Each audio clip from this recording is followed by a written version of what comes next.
Welcome to my session. My name is Ramesh Kumar N. Bogam, JTO, Government Title, Linsugur. ನಾನು ಹಿಂದಿನ ಕ್ಲಾಸ್ನಲ್ಲಿ ಅಂದ್ರೆ electricity topic the lesson number 2 ದರಲ್ಲಿ plastic material ಅಂದ್ರೆ ಏನು, general classification of plastic materials ಅಂದ್ರೆ ಸಾಮಾನ್ಯವಾಗಿ ಪ್ಲಾಸ್ಟಿಕ್ ಮೆಟೀರಿಯಲ್ ಹೇಗೆ ಕ್ಲಾಸಿಫಿಕೇಶನ್ ಮಾಡ್ತಾರ, ಆಮೇಲೆ ಥರ್ಮೋಪ್ಲಾಸ್ಟಿಕ್ಸ್ ಅಂದ್ರೆ ಏನು, ಥರ್ಮೋಸೆಟ್ಟಿಂಗ್ ಪ್ಲಾಸ್ಟಿಕ್ ಅಂದ್ರೆ ಏನು, ಮತ್ತು ಎಕ್ಸಾಂಪಲ್ಸ್ ಆಫ್ ಪ್ಲಾಸ್ಟಿಕ್ ಮೆಟೀರಿಯಲ್ಸ್ ಮತ್ತು examples of thermosetting plastic materials ಇವುಗಳ ಬಗ್ಗೆ ನಾನು ವಿವರವಾಗಿ ನಿಮಗೆ ತಿಳಿಸಿದ್ದೆ. ಇವತ್ತಿನ ನನ್ನ ಟಾಪಿಕ್ ಎಲೆಕ್ಟ್ರಿಸಿಟಿ ಟಾಪಿಕ್ ದಲ್ಲಿ ಲೆಸನ್ ನಂಬರ್ 3 ಅಂದ್ರೆ ಸೇಮ್ ಟಾಪಿಕ್ ಲೆಸನ್ ನಂಬರ್ 3 ಅಂದ್ರೆ ಉಳಿದ ಭಾಗ ನಾನು ಇವತ್ತ ಮುಂದುವರಿಸ್ತಾ ಇದ್ದೇನೆ. ಈಗ ಫಸ್ಟ್ ನೋಡ್ರಿ, ಸ್ಟ್ರೈನ್ ಅಂದ್ರೆ ಏನಂತ ನೋಡೋಣ. When an external force acting on a material, there is a change in its dimension and shape. The deformation is called strain. ನೋಡ್ರಿ, ಸ್ಟ್ರೈನ್ ಅಂತಂದ್ರ ಯಾವುದೇ ಒಂದು ಮಟೀರಿಯಲ್ ಮೇಲೆ ಎಕ್ಸ್ಟರ್ನಲ್ ನಾವು ಫೋರ್ಸ್ ಹಾಕಿದಾಗ, ಈ ತರ ಎಕ್ಸ್ಟರ್ನಲ್ ಫೋರ್ಸ್ ಹಾಕಿದಾಗ ಏನಾಗ್ತದ, ಆ ಮಟೀರಿಯಲ್ ಮೇಲೆ ಫೋರ್ಸ್ ಹಾಕಿದಾಗ ಅದರದ ಆಕಾರ ಮತ್ತು ಅದರ ಸೈಜ್ ನಲ್ಲಿ ವ್ಯತ್ಯಾಸ ಆಗ್ತದ. ಈ ತರ ಆಕಾರ ಮತ್ತು ಸೈಜ್ ನಲ್ಲಿ ವ್ಯತ್ಯಾಸ ಆಗೋದಕ್ಕೆ ನಾವೇನ್ ಹೇಳ್ತೀವಿ, ಸ್ಟ್ರೈನ್ ಅಂತೀವಿ. ಅದಕ್ಕೆ ಇಂಗ್ಲಿಷ್ ನಾಗ ಡಿಫಾರ್ಮೇಶನ್ ಅಂದ್ರೆ ಈ ಮಟೀರಿಯಲ್ ಡಿಫಾರ್ಮೇಶನ್ ಆಗೋದಕ್ಕೆ ನಾವು ಸ್ಟ್ರೈನ್ ಅಂತ ಹೇಳ್ತೀವಿ. ಅಂದ್ರೆ when an external force acting on a material, there is a change in its dimension and shape, the deformation is called strain.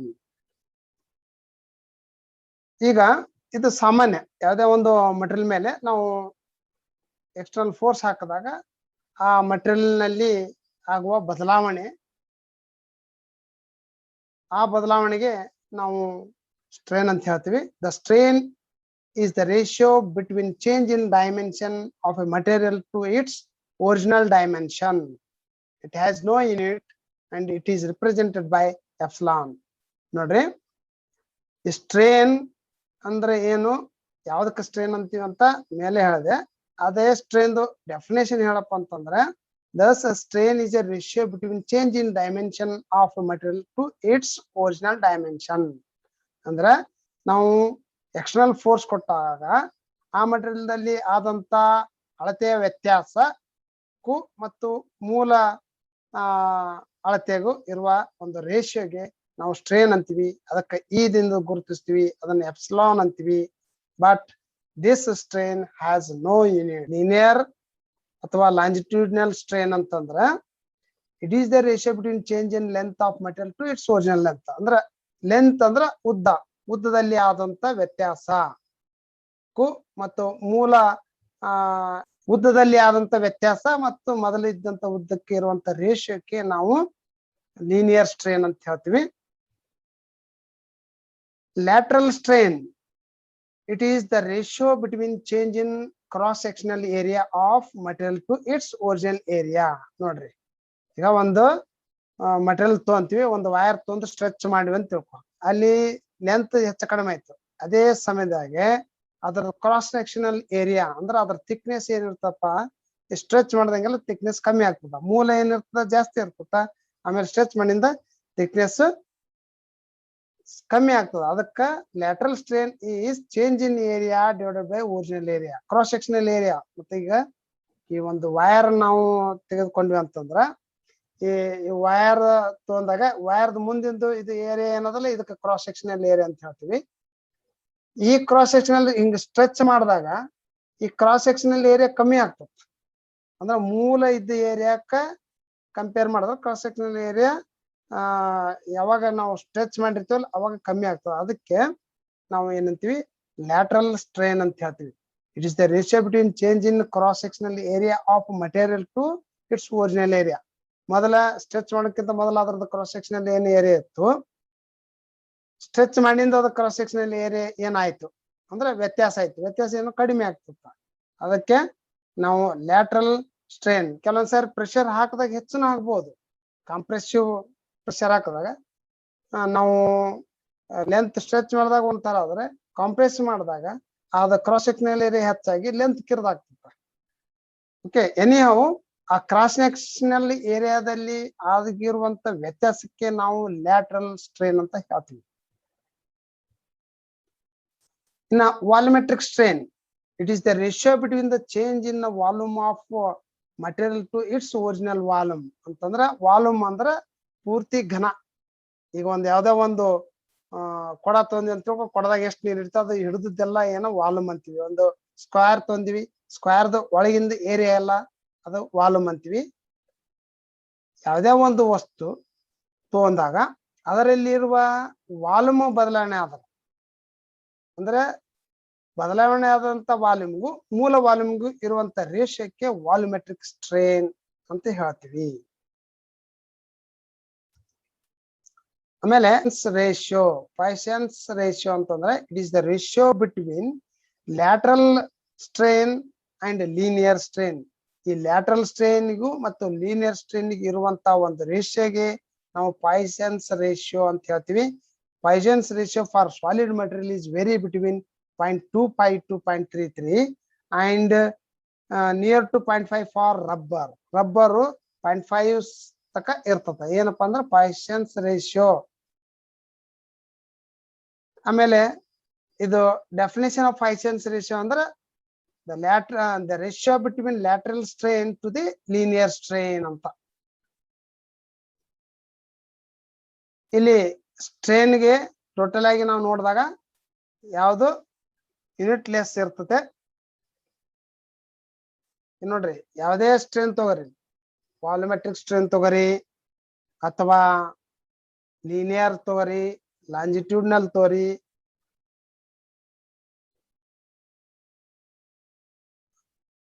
Lateral strain ತಗೋರಿ, ಇವೆಲ್ಲ ಏನಪ್ಪಾ ಅಂತಂದ್ರ ಯೂನಿಟ್ ಲೆಸ್ ಇದಾವೆ.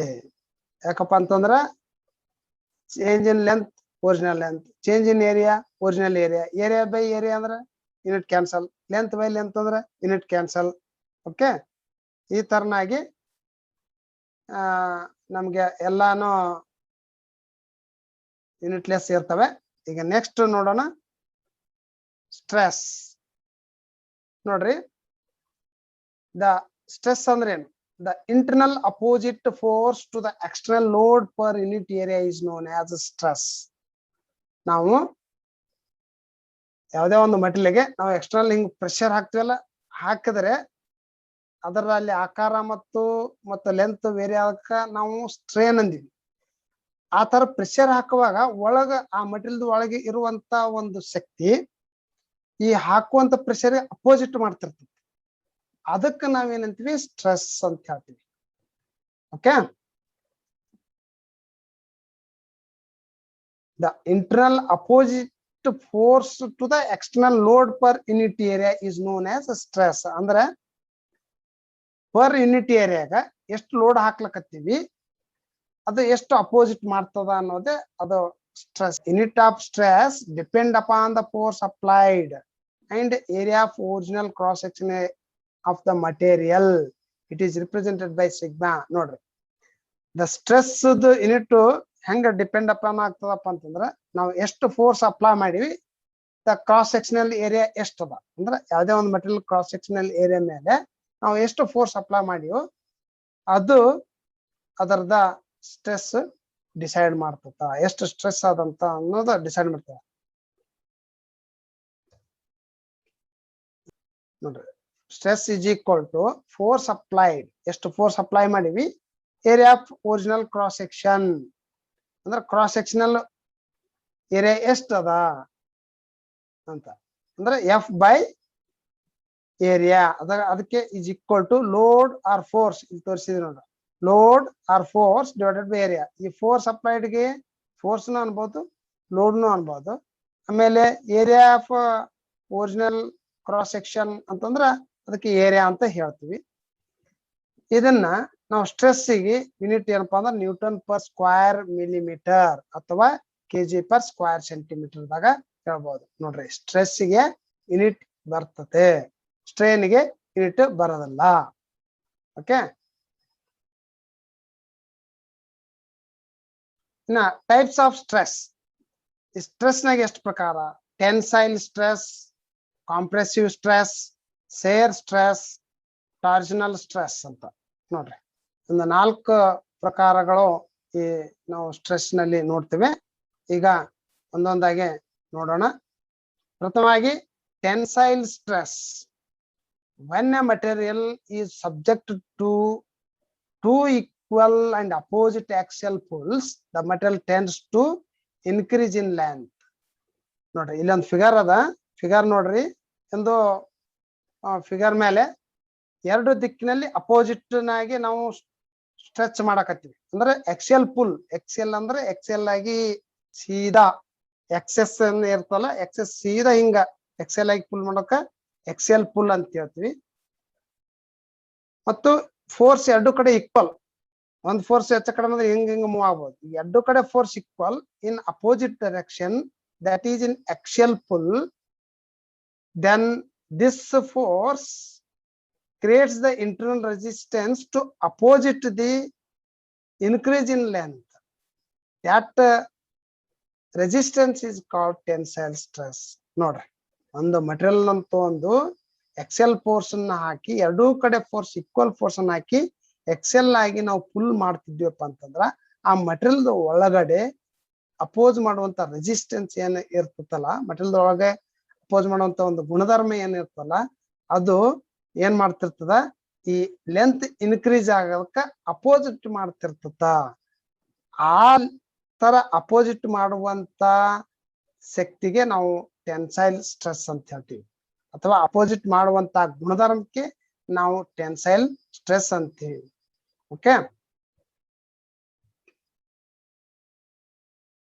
ಇನ್ನ tensile stress examples.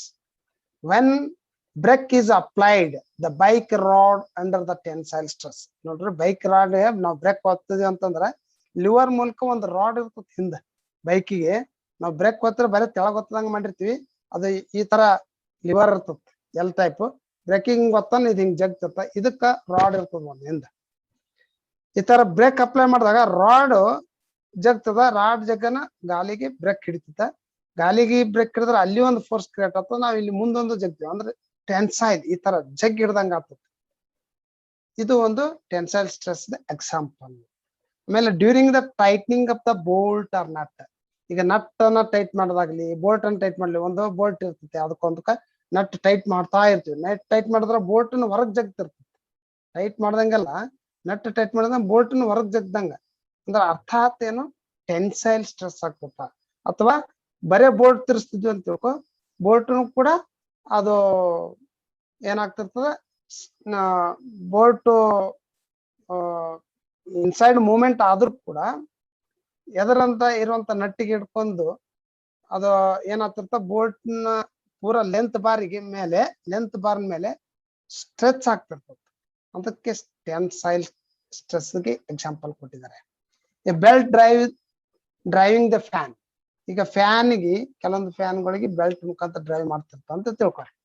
For example ಎಲ್ಲಿ ಇರ್ತದ್ರಿ, car, bus, ಮೋಟರ್ಗೆ ಫ್ಯಾನ್ಗೆ ಬೆಲ್ಟ್, ಮೋಟರ್ಗೆ ಹಾಕಿ ಬೆಲ್ಟ್ ಹಾಕಿರ್ತಾರ. ಫ್ಯಾನ್ ಡ್ರೈವ್ ಮಾಡ್ತಿರ್ತದ. ಹೆಂಗ, ಮೋಟರ್ದಿಂದ ಫ್ಯಾನ್ ತಿರುಗ್ತಿರ್ತದ. ಇಲ್ಲಿ ಮ್ಯಾಗ ಒಂದು ಮೋಟರ್ ಇರ್ತದೆ, ಅದು ಫಿಕ್ಸ್ ಮಾಡಿರ್ತೀವಿ. ಕೆಳಗಡೆ ಒಂದು ಫ್ಯಾನ್ ಇರ್ತದೆ, ಅದು ಫಿಕ್ಸ್ ಮಾಡಿರ್ತೀವಿ. ಬಟ್ ಬೆಲ್ಟ್ ಸ್ಟ್ರೆಚ್ ಮಾಡಿ ಹಾಕಿಟ್ಟಿರ್ತೀವಿ. ಈ ಬೆಲ್ಟ್ ಯಾವ ಟೆನ್ಷನ್ ಇರ್ತಪ್ಪ ಅಂದ್ರೆ ಟೆನ್ಸೈಲ್ ಸ್ಟ್ರೆಸ್ ನಾಗ ಇರ್ತದ. ಅದೇ ತರ crane rope, when rope is pulling. Crane rope ಅಂತಂದ್ರೆ ಈಗ ದೊಡ್ಡ ದೊಡ್ಡ ಸಿಟಿಯಾಗ ನೋಡ್ರಿ, ಮನಿ ಅದ್ ಕಟ್ಬೇಕಾದ್ರೆ ಕ್ರೇನ್ ಮುಖಾಂತರ ಈ ತರ ಹಿಂಗ್ ಬೀಳೆ ಬಿಟ್ಟು ರೋಪ್ ಕಟ್ಟಿ ಅದ್ ಬಕೆಟ್ ಜಗ್ತಿರ್ತಾರ. ಬಕೆಟ್ ಯಾವ್ದೋ ಒಂದು ಲೋಡ್, ಸಿಮೆಂಟ್ ಲೋಡ್ ಮ್ಯಾಗ ಐತಿರ್ತಾರೆ. ಹಿಂಗೆ ಎತ್ತುವಾಗ ಆ ರೋಪಿನ ಮೇಲೆ ಸ್ಟ್ರೆಚ್ ಆಗಿರ್ತದೆ. ಅಂದ್ರೆ ಏನು, ಲೋಡ್ ತೆಳಗ್ ಜಗ್ತಿರ್ತ, ಮ್ಯಾಗ ಮಷಿನ್ ಜಗ್ತಿರ್ತ. ಆ ರೋಪಿಗೆ ಅಂಡರ್ ಟೆನ್ಷನ್ ಹೆಂಗಿರ್ತದ, ಟೆನ್ಸೈಲ್ ಸ್ಟ್ರೆಸ್ ಇರ್ತದ. ಅಂದ್ರೆ ಹೊರಗಡೆ ಜಗ್ತಿರ್ತೀವಿ. These are the examples of the tensile stress. Next ಎರಡನೇದ್ದು ಕಾಂಪ್ರೆಸಿವ್ ಸ್ಟ್ರೆಸ್. ಕಾಂಪ್ರೆಸಿವ್ ಸ್ಟ್ರೆಸ್ ಅಂತಂದ್ರೆ ಏನು, ಅದೇ ಸೇಮ್ ಎಕ್ಸಾಂಪಲ್, ಅದೇ ತರನೇ ಸೇಮ್ ಒಂದು ಎಲಿಮೆಂಟ್ ತಂದು 2 ಕಡೆ ಅಪೋಸಿಟ್ ಡೈರೆಕ್ಷನ್ ದಾಗ ಪ್ರೆಸ್ ಮಾಡ್ತೈತಿ. ಹಿಂಗ opposite direction that is called compressive stress. In figure shows, see the figure in this here, compressive force in opposite direction, that is in axial direction. ಎರಡು same ಮತ್ತು same ಒಂದೇ ದಿಕ್ಕಿಗೆ. Excel ತಪ್ಪು ಅಂತಂದ್ರೆ ಮತ್ತೆ ಹಿಂಗ್ ತಿರ್ಗ್ಲಕ್ ಬರ್ತದೆ, ಪ್ರೆಷರ್ ಬಿಡೋದಿಲ್ಲ. ಸೇಮ್ ಎಕ್ಸೆಲ್ದಾಗ ನಾವು ಪ್ರೆಷರ್ನ ಹಾಕುತ್ತಿದ್ವಿ ಅಂದ್ರ ಆ ಸಂದರ್ಭದಲ್ಲಿ ಆ ಮಟೀರಿಯಲ್ ಏನಾಗ್ತದ, ಕಂಪ್ರೆಸ್ ಆಗ್ತಿರ್ತದ. ಆ ಕಂಪ್ರೆಸ್ ಆಗದಂದ್ರ ಲೆಂತ್ ಕಿರ್ದ್ ಆಗ್ತದ. ಅದನ್ನ ಅಪೋಸಿಟ್ ಮಾಡುವಂತ ಒಂದು ಶಕ್ತಿ, ಅಪೋಸಿಟ್ ಮಾಡುವಂತ ಒಂದು ಗುಣಧರ್ಮ ಆ ಮಟೀರಿಯಲ್ ಇರ್ತದಲ್ಲ, ಅದಕ್ಕ compressive stress ಅಂತ ಹೇಳ್ತೀವಿ. When a material is subjected to two equal and opposite axial pushes, the material tends to decrease in length. The resistance offered against this decrease in length is called compressive stress.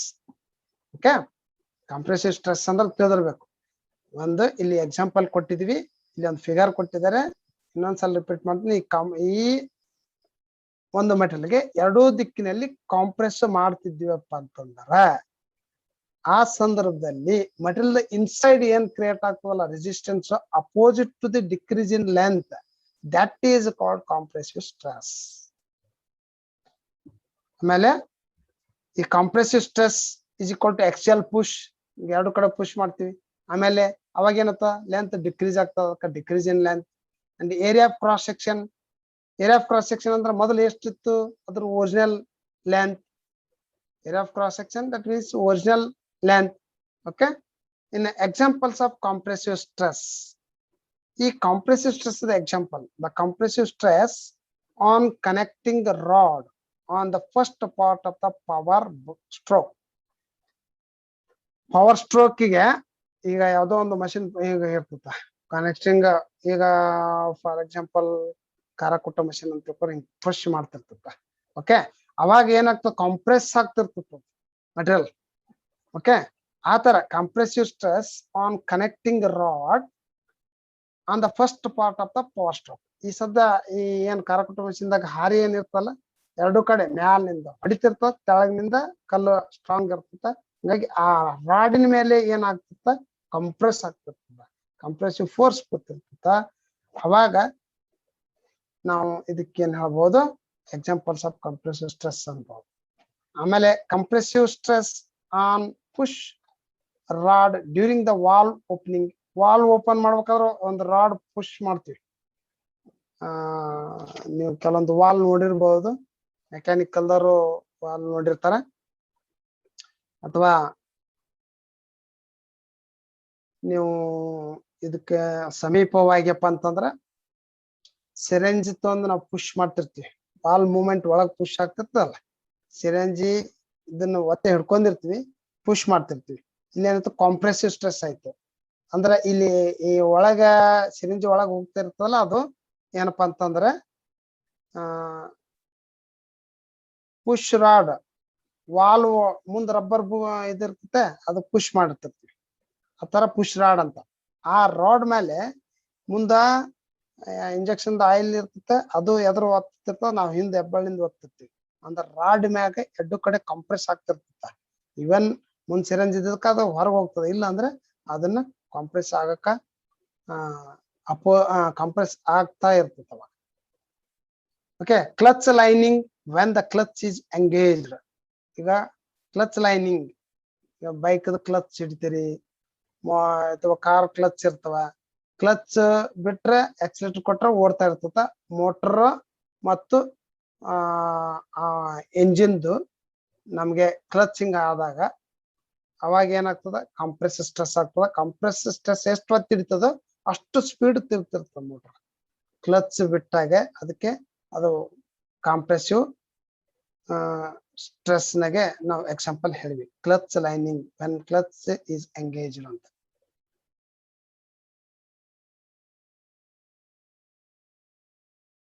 ಇಷ್ಟು ಹೇಳ್ತಾ ಇವತ್ತಿನ class